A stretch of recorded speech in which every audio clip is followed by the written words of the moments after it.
Hello you guys, welcome back to my channel. My name's Rebecca. If you haven't been here before, welcome. This week we are going to be talking about, you guessed it, Hulu's Only Murders in the Building, and we are on episode 7. But before we get into it, if you have not watched up to season 3 episode 7, then do not watch this video. I have videos for all of season 3, all of season 2, and all of season 1, which I will link up above, so go check those out to catch up. Some of the clues actually like branch over multiple seasons or are connected to like the past seasons, so I think it's really important to make sure you've watched all the seasons before getting to this one. And if you are not already subscribed, please subscribe to my channel. I am officially 100 subscribers away from hitting my goal of 1,000, and if I make it to 1,000, YouTube will monetize these videos and I can make a little bit of revenue off of them, and that would be awesome. So please like, comment, subscribe, hit the bell notification, share it with a friend who also likes Only Murders. All of these things really help me out. And with that, let's get into the video. So this is episode 7, Cobro. The first thing we know is that Uma is the narrator of this episode, which is interesting because she really hasn't been like a huge character in the show this season. We get to see her friendship with Bunny from the past and how they always used to go to the Pickle Diner and split a sandwich with each other, and just it's really a cute moment. And we also learn that Uma is a bit of a klepto, which means basically that she steals things and like keeps them in her apartment. She says that people don't last but things do, so this is why she takes stuff that she finds around the building, which honestly is kind of sentimental for Uma because we like don't know her as the kindest, sweetest person, but she is literally taking all of her neighbors' stuff to ensure that like she has a memory of them, which is really cute. So beginning of the episode, Charles comes into the Pickle Diner and he sits at a booth across from Uma. He's like just facing her, but he's one away, and they make eye contact and she kind of is like, don't even think about sitting here. And she says that the trio killed Bunny, but she's kind of joking about it, and she does actually eventually invite Charles to come and sit with her.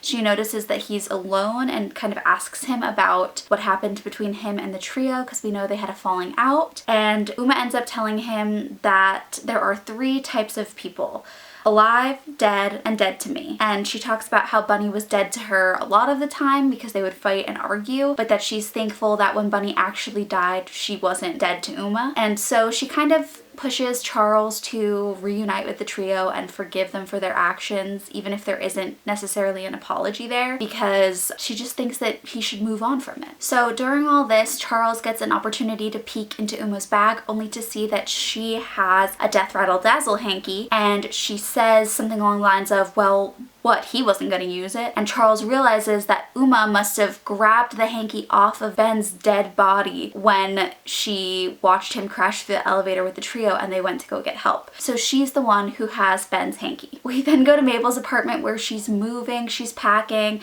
and Theo is there. They're like besties, he's helping her pack. And I do have to ask, do we ship Theo and Mabel? Because I do. I think that they would be so cute together, and he and she have both been through a lot of different things. Weirdly, that like revolve pretty closely around each other. They've been in similar situations, and I'm just not feeling the spark with Taubert. But with Theo, I'm always like, he's endgame. So let me know down in the comments if you agree and you think that Mabel and Theo should be together. But anyway, he's helping Mabel pack, and he tells her that there's a silent auction going upstairs for Cobro nerds like himself, where they are selling some of Ben's old stuff. So they kind of decide that they are probably going to go up together and check it out because Mabel really wants to talk to Dickie. Oliver is also struggling to find someone to replace Charles. We see terrible audition after terrible audition, and we also see Cliff flip out because he's really stressed about the whole producing thing, and he stress dances, which is something. And then he says, if it's not one thing, it's a goddamn mother, instead of saying, if it's not one thing, it's a goddamn other. So I thought that this was a really interesting Freudian slip where he meant one thing, but he ended up saying something else. And we've had so many moments in this season that refer to the relationship between a mother and a son. So for him to say mother instead of another was kind of like pointing the finger at him. We're like, ooh, should we be looking at Cliff and Donna for Ben's murder? Like, what is going on here? So Donna says that Cliff and she have been trying to rev people up about the new show, but she's telling Oliver that before they had a name in the show and it was Charles Hayden Savage, and now they don't. So they're trying to figure out how to fix this situation, and Cliff realizes that he has a buddy he can call, only to realize that Cliff's buddy is Matthew Broderick and that he is going to audition for the part that Charles was playing of the constable. So Cliff mentions that they've known each other for years, and then we see Matthew Broderick audition and he does like an immaculate perfect job, and Oliver is ecstatic. We find Charles eavesdropping after he sees 4 other versions of himself in the elevator and realizes that they are already recasting him as the constable, and I'm sure this hurts his feelings because he and Oliver are best friends, they're so close, and although maybe he doesn't really want to do the show, I think it's probably hurtful to know that they're trying to replace him so quickly. So he goes to the apartment and kind of snoops, pretends that he's checking on the doorbell, only to see Matthew Broderick, and this makes Charles upset because apparently this is not the first time that Matthew Broderick has stolen a part from Charles. And they make this joke about how Charles wouldn't have made a good Ferris Bueller because he was 41 when Ferris was supposed to be like a teenager. Anyway, Charles leaves and we see Matt. Wow, I'm really familiar with Matthew Broderick.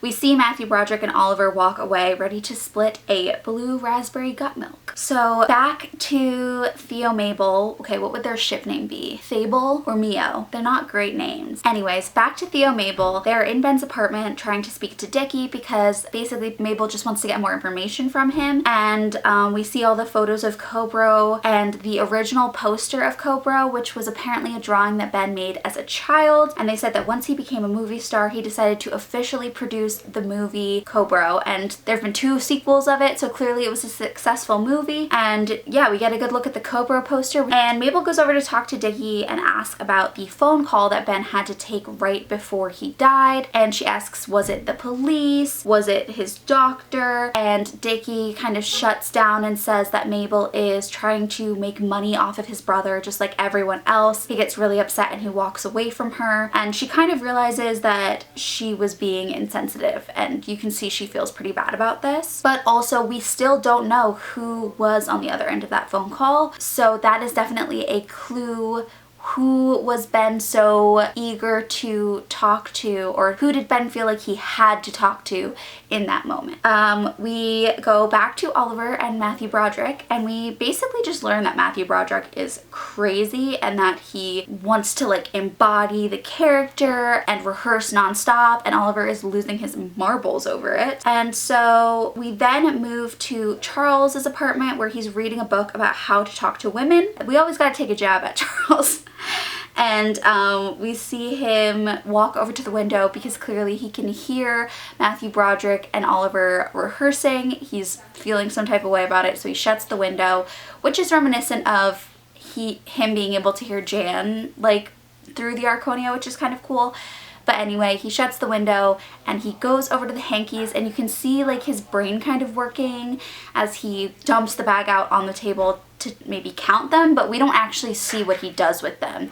We can just tell that he's got hankies on the brain since Uma is the one who stole Ben's hanky. So we are back to Mabel and Theo, and we see Mabel go over to Dickie to apologize for asking him these questions and being kind of insensitive, and she lets him know that she's lost people before, and he ends up apologizing and saying that his brother has always been his business and that his folks adopted him when he was young, only to end up being able to have a baby and giving birth to Ben. So Dickie always felt like he had to protect Ben at all costs, and so he spent his life cleaning up after Ben, who was quote unquote always fucking up. And we learn that Dickie cleaned up all of Ben's messes, and he says something along the lines of Ben always got the credit for everything, including the Cobra franchise. So we kind of have this in the back of our mind. Dickie he's grieving, but he's also kind of pissed. Like, he's always felt like he's second best. He, you know, felt like Ben was this miracle child, and Ben was always in the spotlight, and he was always just kind of trying to keep Ben on the straight and narrow. As much as he is also complaining about Ben and saying these things about how Ben was really difficult, we do actually see Dickie have a really sentimental moment where he says that when people are gone, the things that you miss the most are actually just like the little things, like how Ben loved boba, like the green tea flavor. So he goes on to kind of talk about how he just misses the little things about having his brother around. Dickie even goes on to give us a pretty big clue, which is that Ben set all of his clocks 20 minutes early so that he was always fashionably late. So if it was 12 p.m., Ben's clock on his wrist said that it was 11:40, and that way he would always show up to any event fashionably late, you know? Mabel goes on to try and convince Dickie that Greg was not the murderer and to say that she just wants to find the real killer of who, you know, ended Ben Glenroy, and Dickie basically ignores her and tells her that she's wrong, tells her that Greg was stalking them for years, and that the minute he took his eye off the ball, Ben was hurt, and, you know, he has to live with that for the rest of his life. But it is interesting to notice here that Dickie kind of refuses to open up to the idea that someone else might be the murderer and completely ignores what Mabel says. And we don't know if this is his grief or stubbornness, or if this is him trying to protect himself by saying, no, we already caught the murderer, like we don't need to look into this any further. We also learn that Ben was killed at 12:06 according to the police, and Dickie says that Greg was in the building at that time. So we flash back to Charles. He has come back to see Uma to retrieve the hanky that he knows she has, only to realize that she has already sold it for like, I don't know, a couple $1,000 to one of those Cobro nerds. So we know that she got rid of it. Was it out of guilt for having it? Was it because it was just gonna make her some money? Was it because she knew that Charles was gonna come after her? We don't know. But yeah, she made a quick buck off of it and kind of left Charles in the dust. We then go back to Oliver's apartment and we see that he calls Mel Brooks, supposedly to ask about Matthew Broderick and whether he was difficult to work with, but he makes a mention of The Producers, which is a movie that includes both Nathan Lane and Matthew Broderick, and I think the theater piece, like the play, was originally produced or directed by Mel Brooks, so it's interesting that he really calls him in and he does answer. But so he's talking to Mel Brooks and he mentions The Producers, and I thought that this was really interesting, not only because the movie includes both Nathan Lane and Matthew Broderick, Nathan Lane being Teddy Demas, but also because when you look up the description of what the movie is about, it definitely is possible that it could connect back to Only Murders. So the plot of The Producers follows the flop of the Broadway theater musical Funny Boy, which is based off of William Shakespeare's Hamlet. We know we've heard Shakespeare mentioned about 1,000,001 times at this point. So the show is about a washed up producer named Max who hires Leo as his accountant, and in studying Max's book, Leo realizes that there is a $2,000 discrepancy and notes that because the show is a flop and was never expected to make money, the IRS probably wouldn't look too deeply into these missing funds. And so he jokes about basically selling an excess of shares and embezzling the funds of this terrible play while knowing that it would make them a lot of money, but also that it would be a total flop on purpose so that the IRS would never look into the play in the first place. And so we basically find them looking into this scheme for embezzling money, making over $2 million on this really crappy play, and it makes us think about our own producers, Cliff and Donna, and the show Death Rattle Dazzle and whether it's going to be a flop. And The Producers, the movie just kind of continues on searching for the worst play ever written and then trying to choose all the worst actors to possibly act in it. And the joke of the show is that they end up having a really successfully produced show and the IRS do look into their embezzlement and they end up like what they thought would be a flop was actually a huge success and they end up in jail. But I think the notable thing about this is the idea of producers embezzling money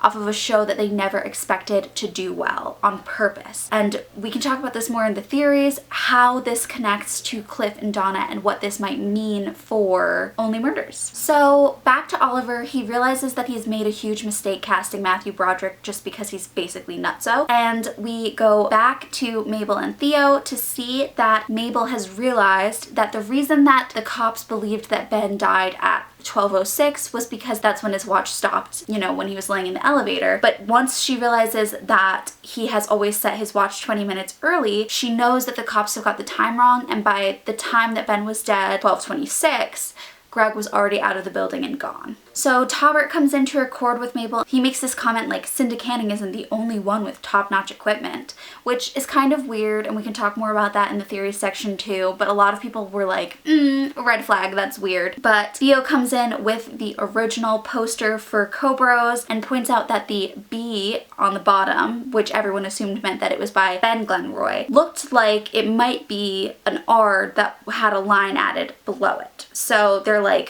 who could this be? R stands for Richard, which could be shortened to Dickie. So they decide that it's likely that Ben stole the Cobro franchise from Dickie, who actually created it as a child, and that this is a huge motive for why Dickie might have wanted Ben dead. Back to Oliver, we see that he sends Matthew Broderick home because he's driving him crazy, and once again Charles is by the door claiming that he's checking the peepholes, and Oliver basically forgives Charles, brings him inside, and says that he's sorry for mistreating him in this metaphor about a horse. He says that he's sorry for mistreating him and that he never really knew what he had in front of him until he was gone. So we see Oliver and Charles reconnect and hash it out, and it's a really sweet moment, and we know that Charles is back in the show ready to be the constable. We go back to Mabel, and she's feeling anxious about recording with all of this like fancy technology, especially because Oliver was really more of the tech guy when it came to producing the podcast, if we can believe that. And she decides that she's going to record on her phone the way that she usually does, and Theo sees the confusion on Taubert's face and writes a little note that says, "I can't figure her out either," which on his part is really kind of sweet because he clearly has some sort of investment in his relationship with Mabel, and he doesn't fully understand her, but he clearly wants to. We go back to Oliver and Charles, who are discussing how to make up with Mabel, and Charles tells Oliver that Uma stole Ben's hanky, or the hanky that Ben grabbed probably when he fell, and Oliver admits that he thinks Loretta might be the murderer and that he found this notebook in her apartment. And Charles basically says, no, it's not her, I don't think it's her. And Oliver goes, oh my god, it's definitely her then, because you have terrible intuition. And they both decide that they're going to bring the clues to Mabel's attention as a peacemaker, and hope that she forgives them. So they go to her apartment only to realize that she doesn't live there anymore. There's a woman with a baby, and it's just kind of a shocking moment because we have no idea where she is. We also find that Mabel has dropped a solo edition of the podcast, and everyone is listening to it. We see that the police chief is listening to it. We see that Lester is listening to it. We see everyone kind of just dialing in to see what the tea is. And we see that the cops have listened, that the new cop receives a call and says, yeah, you're right, they are a pain in the ass, but it's time to reopen the Glenroy case. So we are seeing that Mabel's podcast has pushed them to reopen the case. They're thinking, Greg's not our guy, the murderer is still out there. And we lastly flash to Dickie, who is kind of in his apartment looking sad, crying, and he is holding a bloody hanky. And we learn that Dickie is the one who bought the hanky from Uma for $7,000. And we don't know if this is a sentimental move to have something that Ben held right before he died, or if this is a move to cover up this clue that would make him look really guilty. You know, if it's his hanky, then getting rid of it is probably a good move. But if it's not, then maybe he's just feeling nostalgic and wants to keep this hanky covered in Ben's blood. Who knows? It's weird. Now into the theories portion of the video, which is my favorite portion of the video, where we get to talk about all the theories we have for this season thus far. So the first thing I want to talk about is I want to circle back to the producers movie that we discussed during my summary of what we watched in episode 7, and the reason why I think this relates to today. So like I said, The Producers is basically a movie about producers who want to create a Broadway play that is purposely a flop in order to embezzle funds from the failing show, and know that the IRS won't look into it because it's a failure and isn't supposed to make a lot of money. So we can circle this back to Cliff and Donna. The embezzlement for the show in The Producers is happening with Cliff and Donna. They are embezzling from Death Rattle Dazzle. They don't want it to be a success. They backed Oliver, who was a failure in the past with Splat. They hired people who they figured would be failures, like Loretta, who had never really acted on stage before, Ben Glenroy, who was notoriously difficult to work with, Charles Hayden Savage, who was like this washed up TV star. So Donna and Cliff are purposely trying to make this show a flop. And the reason that they're doing that is because they are going to make money off of this show being a flop. They are embezzling funds, and for some reason, Ben got in their way. Either Ben found out and requested that they pay him a sum of money in order to keep quiet for the embezzlement, or Ben was such a big movie star that him being in the show was bringing too much attention to the show, and they were worried that it was actually going to end up being successful and that their embezzlement would be found out. So is it possible that Cliff and Donna murdered Ben because they're embezzling from the show? They purposely wanted it to be a flop, and Ben was somehow putting that dream, that goal at risk. Maybe. At this point, I think that because of this episode, it's hard. Like, I really did think that the murderer was Dickie, but it almost feels too obvious now for it to be Dickie, because we know that Dickie is adopted. We know that Dickie is probably Loretta's son and that she had to give him up early on. We know almost too much about Dickie to the point where he seems like he might be a red herring, and that's okay. We can still work this out together. But is it possible that they are pointing the finger at Dickie when really the real murderers are Donna and Cliff? Are they the real mother-son duo that we're supposed to be looking out for? You know, we've had all these mother-son references throughout the show, and maybe they were actually talking about Cliff and Donna. They're the only other mother-son duo that we really know of in the show, and that has been pointed out before. The other possibility, I think, is that there are going to be a plethora of murderers, and I've heard some people say, like, oh, it's going to be Murder on the Orient Express style, where everyone murdered Ben, but I don't think everyone murdered Ben. But I do think it's possible that 2 or more people murdered Ben for multiple different reasons. So maybe Dickie and Loretta murdered Ben by poisoning him, and then Donna and Cliff murdered Ben by pushing him down the elevator shaft when they saw that his death was bringing so much press to their show. I think that it would be likely that there are multiple motives to make the season more complicated and multiple reasons why Ben was murdered in different ways. So like I said before, I still think that Dickie and Loretta are a plausible option. I don't think that Loretta's the murderer, but maybe Dickie murdered Ben and is trying to pin it on Loretta.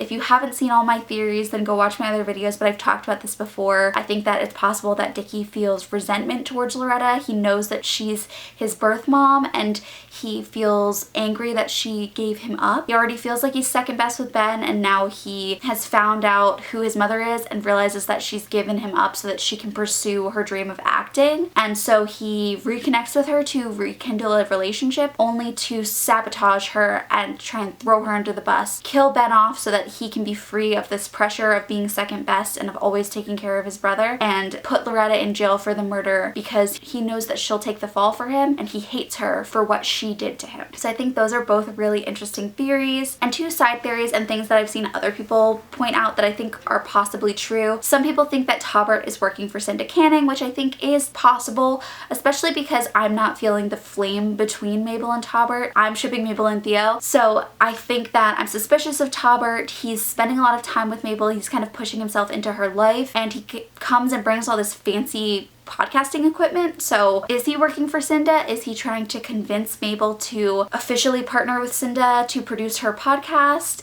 You know, is that his job? Is that what Cinda is paying him to do?